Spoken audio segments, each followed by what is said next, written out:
Sekilas cerita Dukuh Pandansari, desanya Kalibelingi, Kecamatan Brebes, itu berada di utara garis pantai Pulau Jawa.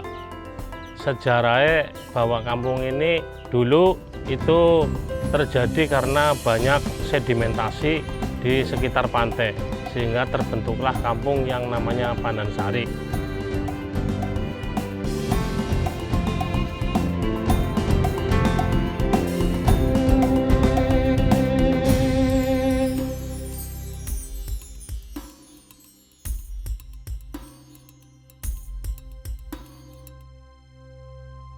Namaku Biru Maharani, seorang mahasiswi tingkat akhir yang sedang melakukan penelitian lapangan di salah satu kabupaten yang memiliki jumlah penduduk terbanyak di Jawa Tengah. Ya, Kabupaten Brebes.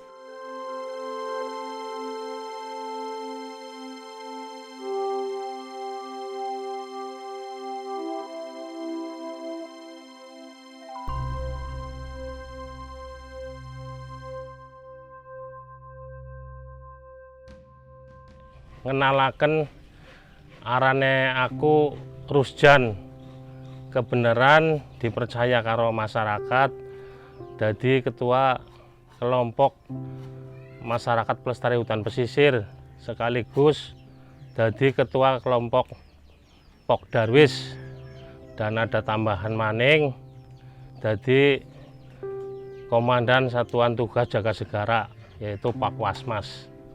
Sebenarnya yang lebih kental di sini itu memang budaya menurut kami, karena kampung kami itu warga masyarakatnya dulu semuanya itu pendatang. Kenapa saya bilang pendatang? Karena di sini dulu masih kosong kampung di pinggir pantai, kemudian banyak para orang-orang pendatang yang mengelola tambak dari luar kota, dari berbagai kota, kemudian jadi warga desa sini. Nah, mungkin budaya nenek moyang dulu kami seperti itu. Artinya rasa gotong royongnya lebih kuat, rasa gotongnya lebih kental, dan rasa semangat kebersamaannya lebih mengena, sehingga kami kesininya untuk mengajak masyarakat yang lebih saling menyadari bahwa ini adalah untuk kepentingan masyarakat luas. Itu agaknya tidak ada kesulitan. Pada tahun 2007 waktu itu kita mengumpulkan masyarakat dari Karang Taruna, RT, RW, kemudian tokoh-tokoh masyarakat. Kita berembuk, kalau alam sudah seperti ini, kemudian dibiarkan begitu saja, tambak kami sudah hancur, maka otomatis lambat laun pemukiman kita akan terusir, karena terbukti sudah ada 4 rumah yang hancur dan hilang terbawa ombak. Nah, disitulah rupanya masyarakat merasa tergugah dengan ada kalimat kita, kampungnya akan terusir. Oleh karena itu dari mulai tahun 2007 itu masyarakat begitu semangat, kompak untuk merubah nasib. Artinya ingin menyelamatkan pemukiman ini agar tetap masih bertahan hidup di sini. Sehingga pada tahun 2007 awal kita menanam kurang lebih 150.000 pohon batang mangrove dengan luasan kurang lebih sekitar 1,5 hektar.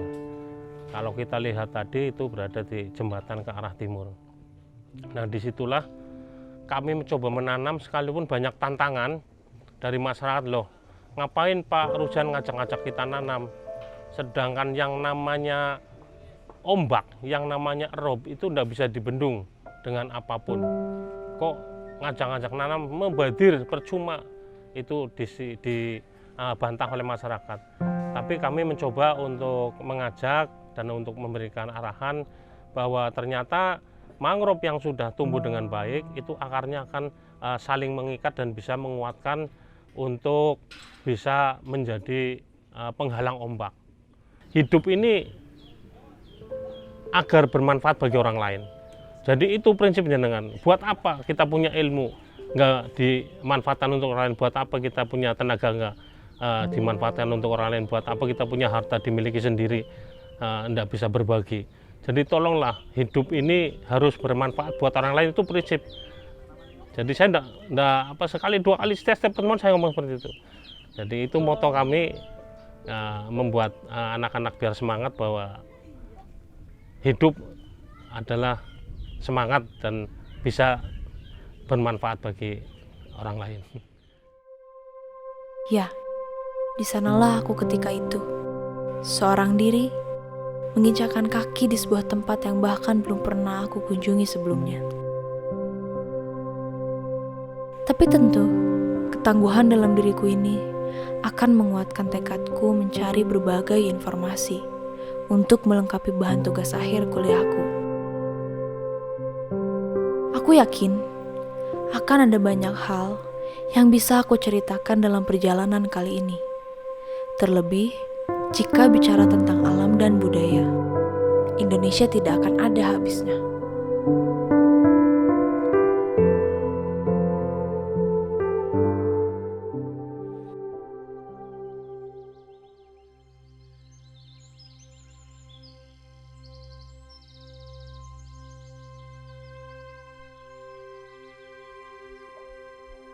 Halo, Kamu masih di Kaliwingi?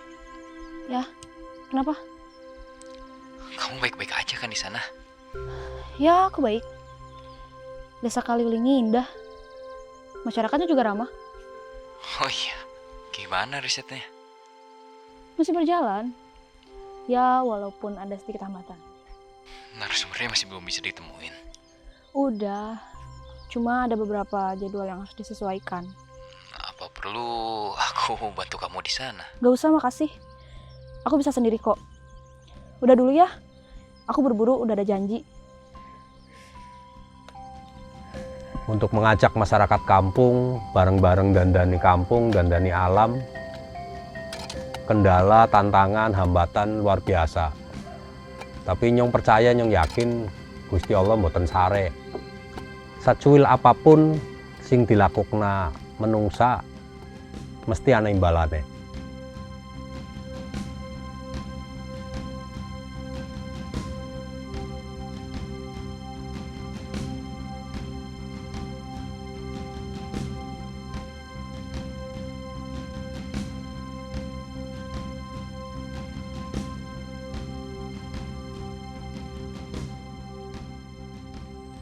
Assalamualaikum warahmatullahi wabarakatuh.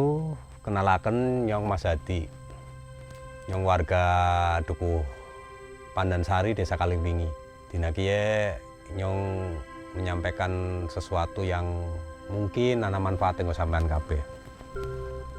Pekerjaane nyong sehari-harine ya biasa dadi wong tani.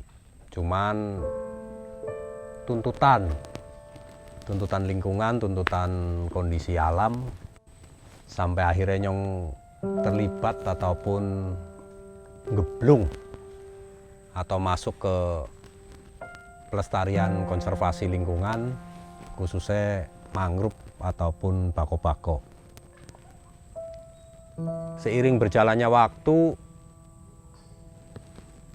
mangrove ini didorong untuk mendapatkan nilai positif atau nilai tambah berupa peningkatan untuk kesejahteraan masyarakat, yaitu dikelola sebagai ekosistem atau ekowisata. Jadi ekosistem mangrove yang sudah cukup bagus ini dengan luasan kurang lebih sekitar 250 hektar, 40 hektarnya saya persiapkan untuk kegiatan-kegiatan ekoturisme ataupun wisata ekologis. Satu-satunya jalan untuk meningkatkan kesejahteraan masyarakat adalah bagaimana menggerakkan atau memanfaatkan potensi yang ada di kampung ini agar bisa dijadikan nilai tambah berupa jasa lingkungan. Kita menyadari betul bahwa dulu nenek moyang kita adalah seorang pelaut, seperti pada saat saya masih kecil. Itu selalu dinyanyikan lagu-lagu taman kanak-kanak, nenek moyangku seorang pelaut. Dan seperti pemerintahan Jokowi dengan nawacitanya, maritim adalah merupakan budaya. Sehingga kalau kebudayaan maritim itu mau dibangkitkan kembali, maka masyarakat pesisir harus dikuatkan.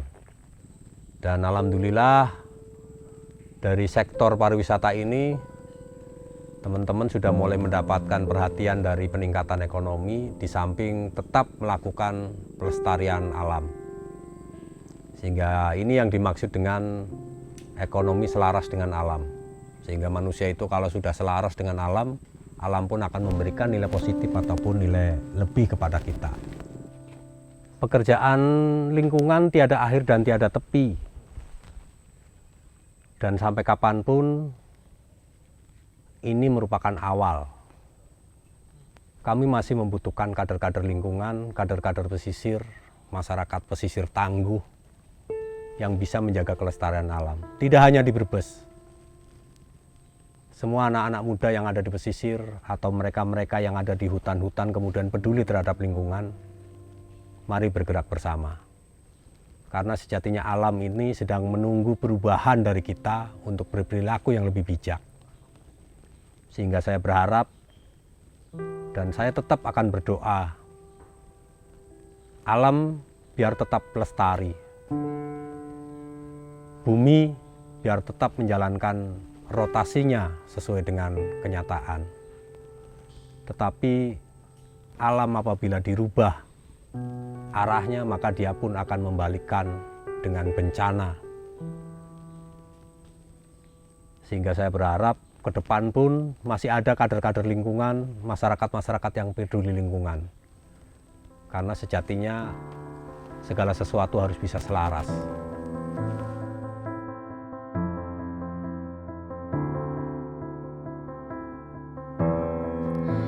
Hari itu, aku mencari lebih banyak informasi mengenai alam dan budaya desa Kaliwulingi. Dan pada saat itu, aku mendapatkan informasi bahwa akan ada kegiatan sosialisasi daerah pengembangan usaha garam rakyat untuk para petambak garam, kunjungan ke pabrik garam integrasi, dan kunjungan ke hutan wisata Dewi Mangrove Sari yang akan dihadiri oleh Dirjen Pengelolaan Ruang Laut dan Direktur Jasa Kelautan dari Kementerian Kelautan dan Perikanan, serta Bupati Kabupaten Brebes. Aku berharap dapat bisa bertemu dengan beliau-beliau dan mendapatkan banyak informasi yang sangat kuat untuk penelitian yang sedang aku lakukan.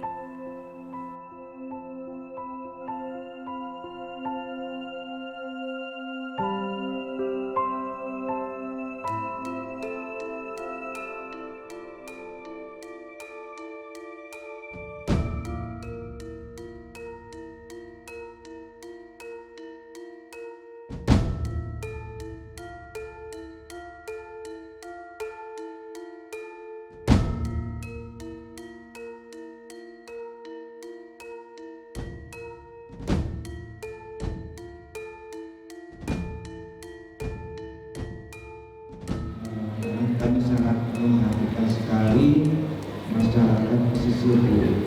Jadi kalau kita tambak-tambak garam kita perbaiki, kita benahi, insya Allah ke depan kita berharap bahwa tidak ada lagi impor garam.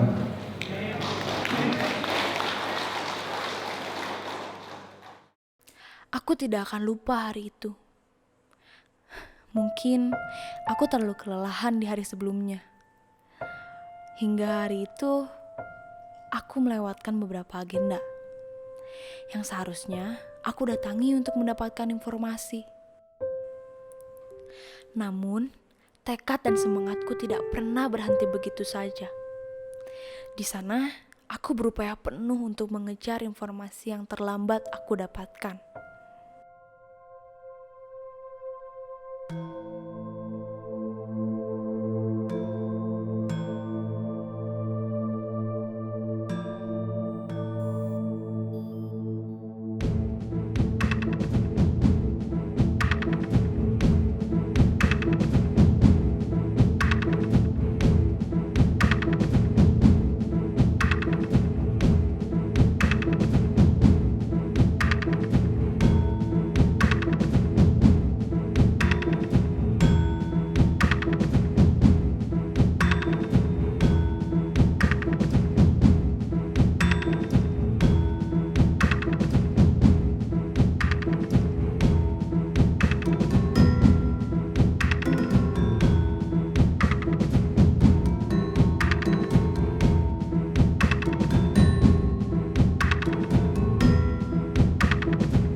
Di sana, aku benar-benar merasa begitu terpukul karena aku tidak bisa memanfaatkan waktu sebaik-baiknya.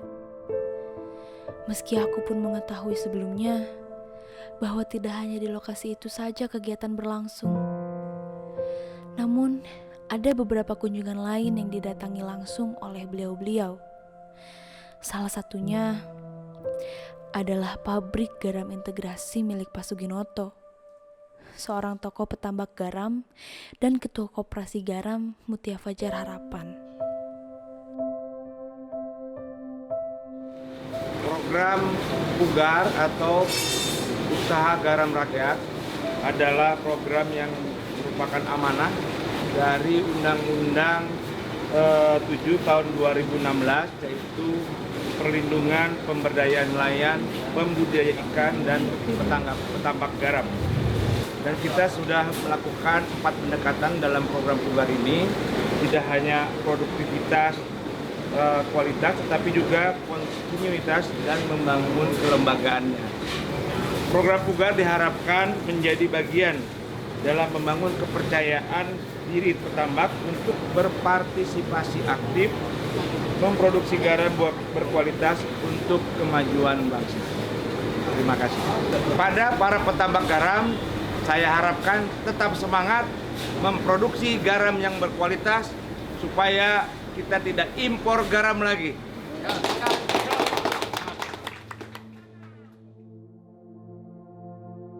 Prosesnya garam dari dulu memang intinya semakin perkembangan zaman semakin berubah. Tahun 85 sampai tahun 2010 tradisional. Setelah tahun 2010 berjalan, saya memakai biomembran di tahun 2013. Alhamdulillah dengan perkembangannya, dengan kualitas baik, mendukung, menghemat energi tenaga, artinya kita bikin garam, setelah panen kita tidak usah mencuci lagi karena garamnya sudah bagus. Setelah dengan adanya teknologi integrasi dari KKP, bekerja sama dengan Dinas Perikanan Kabupaten Brebes, saya sebagai pengurus dengan bekerja kerasnya saya dan teman-teman di lapangan bisa menghasilkan kualitas garam yang terbaik di Kabupaten Brebes.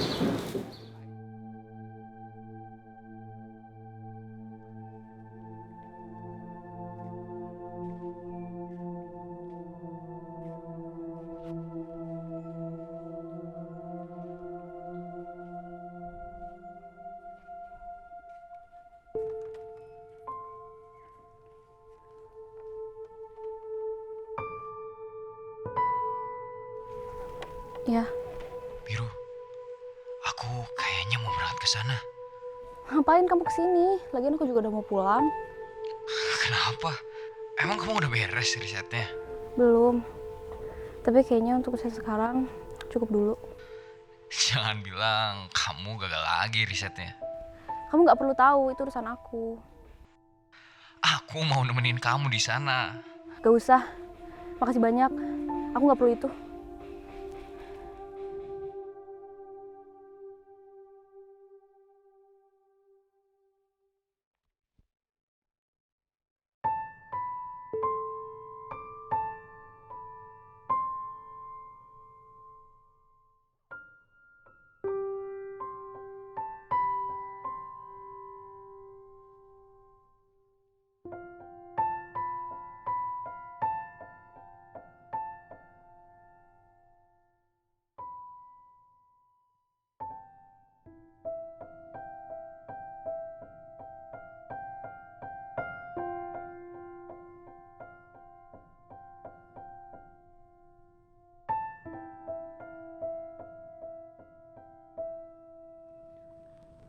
Kalau apa Bu, kalau desa kayak gini sebenarnya banyak nggak sih di Brebes Ya, banyak sih, 292 desa. yang kena abrasi? Ada 5 kelurahan, penduduk kita juga 1.900.000. Banyak Bu. Iya, ini nanti kalau ada kawasan industri harapannya kan nggak ada kemiskinan, tingkat ketersediaan lapangan pekerjaan juga ada. Ya Perpres 79 tadi harus Iya, implementatif Bu, Brebesnya biar nanti Bu jadi lebih lain. meningkat ekonominya. Maaf mengganggu waktunya sebentar. Perkenalkan, saya Biru Maharani, mahasiswi dari Kelautan dan Perikanan. Kebetulan saya sedang menyusun penelitian untuk tugas akhir. Jika berkenan, boleh saya memberikan sedikit pertanyaan? Oh, silakan. Silakan. Oke.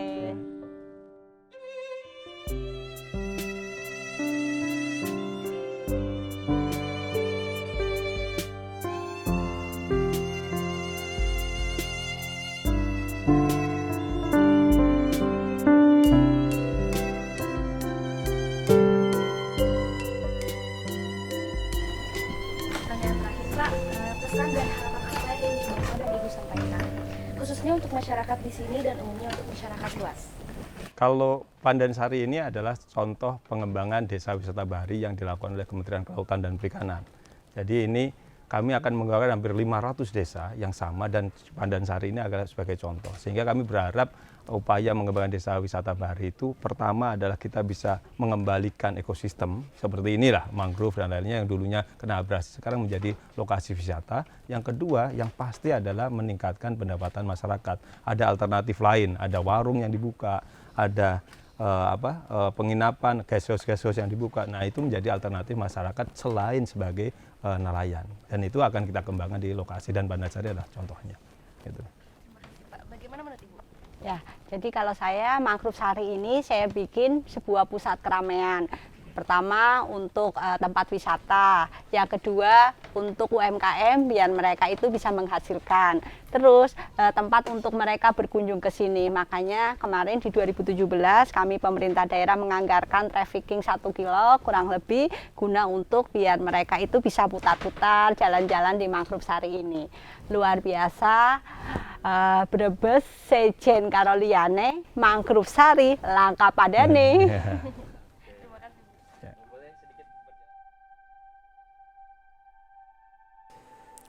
Pada awalnya, memang aku sedikit pesimis untuk melanjutkan penelitianku di sana.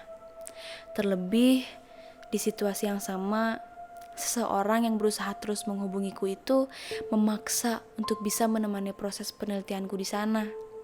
Meskipun aku tahu, dia memiliki maksud lain. Dan aku tetap memilih sendiri. Namun, siapa sangka, ada hal yang tak terduga terjadi. Ya, meskipun aku tidak bertemu dengan Pak Dirjen, tapi aku bisa bertemu dengan Pak Direktur yang banyak memberikan data dan informasi yang kuat untuk melengkapi bahan penelitianku, ditambah dengan semangat dan informasi akurat dari Bupati Brebes.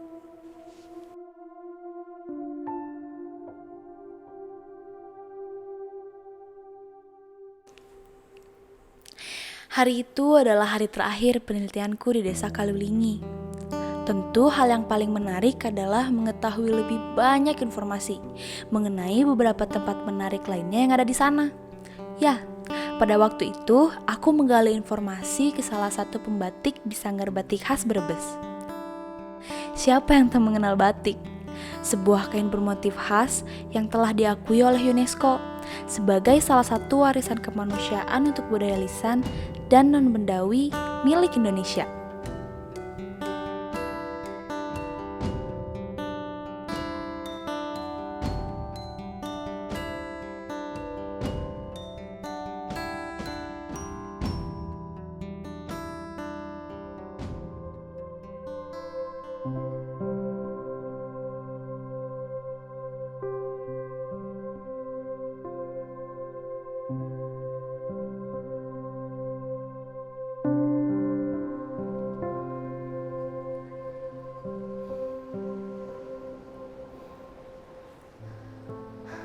Apalagi?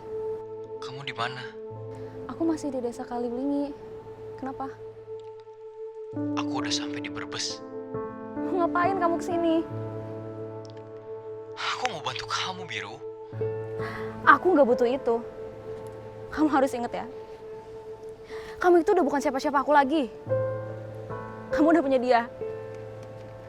Aku nggak mau kamu nyakitin perasaan pacar kamu kayak dulu kamu nyakitin perasaan aku. Kamu di mana? Aku kesana sekarang. Enggak, cukup.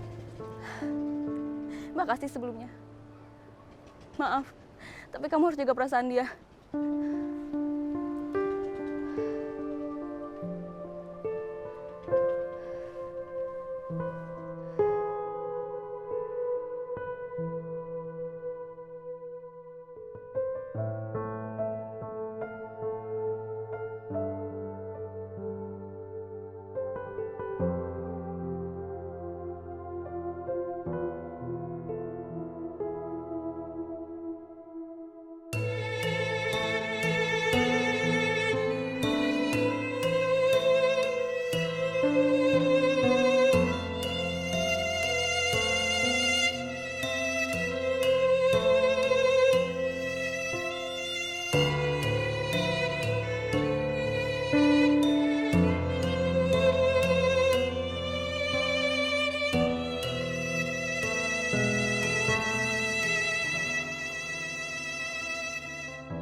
Sebuah perjalanan yang cukup memberikan banyak cerita untukku kala itu. Perasaan yang berubah-ubah sangat mengujiku terhadap seberapa tangguh aku untuk tetap bertahan dan berjuang di jalan yang aku tempuh untuk mendapatkan hasil yang terbaik. Kaliwlingi Brebes tidak hanya memberikan pesan tertulis untuk kebutuhan tugas akhirku, namun lebih jauh dari itu. Desa yang begitu hangat akan pesannya terhadap alam yang harus kita rawat dan jaga. Memberikan makna yang kuat akan sebuah tanggung jawab sekelompok manusia terhadap lingkungan tempat mereka tinggal.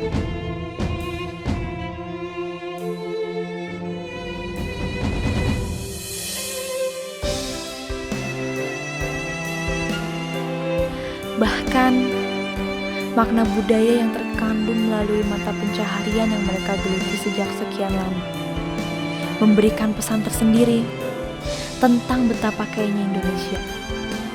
Begitu banyak sumber daya alam yang dapat dimanfaatkan untuk menunjang perekonomian masyarakat.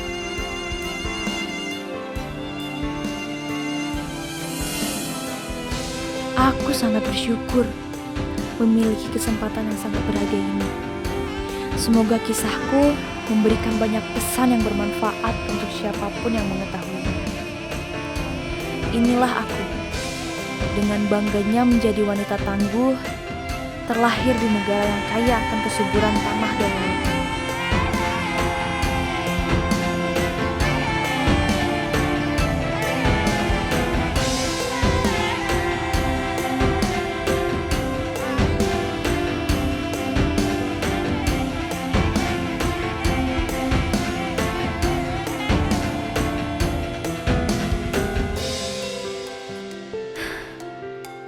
Sumber kehidupan berasal dari laut. Biru, akulah samudra.